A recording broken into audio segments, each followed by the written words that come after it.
అందరికీ నమస్కారం. ప్రభుత్వ పథకాల అప్డేట్స్ ముఖ్యంగా ఇందిరమ్మ ఇళ్లకు సంబంధించి ప్రతి డౌట్ క్లియర్ చేస్తూ వీడియోస్ అయితే వస్తాయి. తప్పకుండా సబ్స్క్రైబ్ చేసుకోండి, వీడియోస్ అయితే లైక్ చేస్తూ ఉండండి.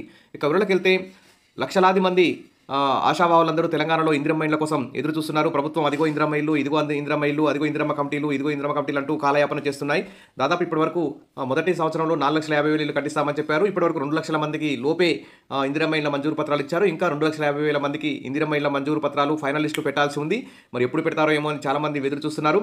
ఇక మొదటి విడతలో అయితే సొంత జాగా ఉన్న వారికే ఇందిరమ్మ ఇల్లు ఇస్తున్నారు. ఇక సొంత జాగా లేని వారు కూడా ఇందిరమ్మ ఇళ్ల కోసం వెయిట్ చేస్తున్నారు. మరి వారికి మొదటి దశలోనే ఇంతవరకు ఇంకా 2,50,000 మందికి ఇందిరమ్మ ఇల్లు మంజూరు చేయలేదు. ఇక రెండో దశలో మరి సొంత జాగా లేని వారికి ఎప్పుడు ఇల్లు ఇస్తారని అందరూ కూడా ఎదురు చూస్తున్నారు. ప్రభుత్వం ఈ ఇందిరమ్మ ఇళ్ల విషయంలో మాత్రం చాలా స్పీడప్ పెంచాల్సిన అవసరం ఉంది. ఇక చూస్తే మరి అక్కడక్కడ అర్హులకు ఇందిరమ్మ ఇల్లు రాలేదు, అనర్హులకు ఇందిరమ్మ ఇల్లు ఇచ్చారని కూడా అక్కడక్కడ రాష్ట్ర వ్యాప్తంగా గొడవలు అవుతున్నాయి, అల్లర్లు జరుగుతున్నాయి, కంప్లైంట్స్ వస్తున్నాయి. మరి చూస్తే 1,00,000 కొట్టు ఇందిరమ్మ ఇల్లు కట్టు, లబ్ధిదారుల జాబితా ఎంపికలు అవకతవకలు, ప్రజాప్రతినిధులే లబ్ధిదారుల నిమిత్త మాత్రంగా అధికారులు అంటూ మరి ఇంత ప్రతిష్టాత్మకంగా చేపట్టిన ఇందిరమ్మ ఇళ్ల పథకం మరి అర్హులైన లబ్ధిదారులకు మాత్రమే ఇందిరమ్మ ఇల్లు మంజూరు జరగాలి, కానీ నిబంధనలకు విరుద్ధంగా అర్హుల స్థానంలో అస్మదీయులను చేర్చి ఇందిరమ్మ జాబితాలో చోటు కల్పిస్తున్నారన్న ఆరోపణలు అయితే వస్తున్నాయి. మరి నియోజకవర్గానికి 3,500 గృహాలను మంజూరు చేసింది. మరి దాదాపు ప్రతి వార్డులో రాష్ట్ర వ్యాప్తంగా ఇందిరమ్మ ఇళ్ల ఎంపిక కోసం అయితే ప్రత్యేక కమిటీలు కూడా వేశారు. మరి ఇందిరమ్మ కమిటీల ఆధ్వర్యంలోనే ఎంపిక పారదర్శకంగా జరగాలి, కానీ నిబంధనలకు పాత్ర వేసి కంచే చేను వేసిన చందంగా ఈ కమిటీలు మన లబ్ధిదారుల ఎంపికలో తప్పడలు చేస్తున్నాయన్న విమర్శలు అయితే లేకపోలేదు. మరి ఇందిరమ్మ ఇళ్ల మంజూరుపై పైరవీల జోరుగా చుట్టుముట్టాయి. పైరవీకారుల కనసన్నల్లోనే ఇందిరమ్మ జాబితా లిస్టు తయారవుతుంది. కొందరు కాంగ్రెస్ నాయకులు తమకు నచ్చిన వ్యక్తుల పేర్లు ఇందిరమ్మ గృహాల మంజూరు లిస్టులో చేరుస్తున్నారని ఆరోపణలు అయితే వస్తున్నాయి. ఈ క్రమంలో మరి అధికారులు, మరి ఎమ్మెల్యేలు, ఇన్ఛార్జి మంత్రి, కలెక్టర్లందరూ కూడా చర్యలు తీసుకోవాల్సిన అవసరం ఉంది. అర్హులైన లబ్ధిదారుల పేర్లు జాబితాలో తలకిందులవుతున్నాయి. ఫస్ట్ లిస్ట్ ఒకసారి పేరు వచ్చిన పేర్లన్నీ గల్లంతాయి, కొత్త వారి పేర్లు కనిపిస్తున్నాయి. ఈ క్రమంలో అర్హులైన లబ్ధిదారుల పేర్లు జాబితాలో తలకిందులవుతున్నాయి. ఇందిరమ్మ ఇల్లు మంజూరుకు 50,000 నుంచి 1,00,000 వరకు ముడుపులు తీసుకుంటున్నారన్న విమర్శలు కూడా వ్యక్తమవుతున్నాయి. పైసలు ఇస్తేనే ఇందిరమ్మ ఇళ్ల మంజూరు లిస్టులో పేరుంటుంది అంటూ ఇక్కడ రాష్ట్ర వ్యాప్తంగా ఎగ్జాంపుల్ చూస్తే బెల్లంపల్లి, తాండూరు, నిన్నెల, కన్నెపల్లి, వేమనపల్లి, ఈ విధంగా బెల్లంపల్లికి అర్బన్ సంబంధించి కొన్ని ఎగ్జాంపుల్ ఇక్కడ చూస్తున్నాం. మరి నిమిత్త మాత్రంగా అధికారులు ఇందిరమ్మ లబ్ధిదారుల ఎంపిక ప్రక్రియ కమిటీలకు అప్పగించడం వల్ల అధికారులు తంతుకు దూరంగా ఉన్నారు. మరి లబ్ధిదారులు ఎంపికలో న్యాయ నిర్ణేతలు కావడంతో అధికారులు నిమిత్త మాత్రంగా మిగిలిపోయారు.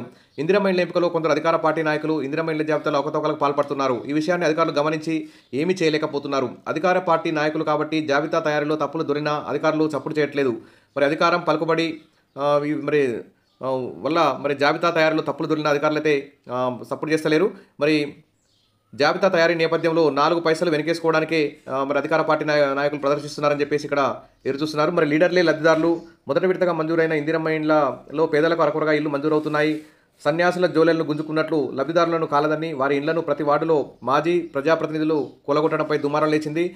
రాష్ట్రంలో దాదాపు ఇలాంటి సంఘటనలు చర్చనీయాంశంగా మారాయి. పేదలకు దక్కాల్సిన ఇందిరమ్మ ఇళ్లను క్షేత్రస్థాయిలో లీడర్లే కాజేయడం పట్ల లబ్ధిదారులు ఆగ్రహం వ్యక్తం చేస్తున్నారు. ఈ వ్యవహారం కాంగ్రెస్ పార్టీకి తలనొప్పిగా మారింది. మరి ప్రజాప్రతినిధుల కుటుంబ సభ్యులు వారి పేర్లు లబ్ధిదారుల జాబితాలో కనిపించడం విడ్డూరంగా ఉందని ఇక్కడ పలువురు ఏకరువు పెడుతున్నారు. ఏకంగా ఓ మాజీ ప్రజాప్రతినిధి సతీమణి పేరిట ఇల్లు మంజూరు కావడం ఈ సంఘటన వెలుగు చూసింది. మరి అధికారులకు వినతిపత్రం ఇచ్చి ఆ ఇంటిని రద్దు చేసుకుని చేతులైతే దులిపేసుకున్నారు. మరి ఇందిరమ్మ లబ్ధిదారుల జాబితాకు అంటుకున్న అవినీతి కంపు ఎమ్మెల్యే గడ్డ వినోద్ చుట్టూ కూడా చుట్టుకుంది. ఈ దందా స్థానిక ప్రజాప్రతినిధి ప్రధాన అనుచరుల కనసనలో జరుగుతుందన్న విమర్శలు కూడా వస్తున్నాయి. సదరు ప్రజాప్రతినిధి అనుచరులు దళారీ పాత్ర పోషిస్తున్నారన్న విమర్శలు కూడా వస్తున్నాయి.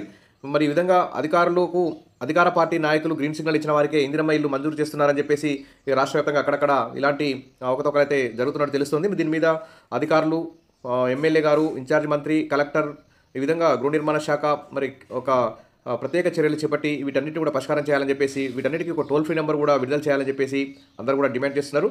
Wish all the best. మరిన్ని అప్డేట్స్ కోసం మన ఛానల్ని సబ్స్క్రైబ్ చేసుకోండి, వీడియోస్ లైక్ చేయండి. Thank you.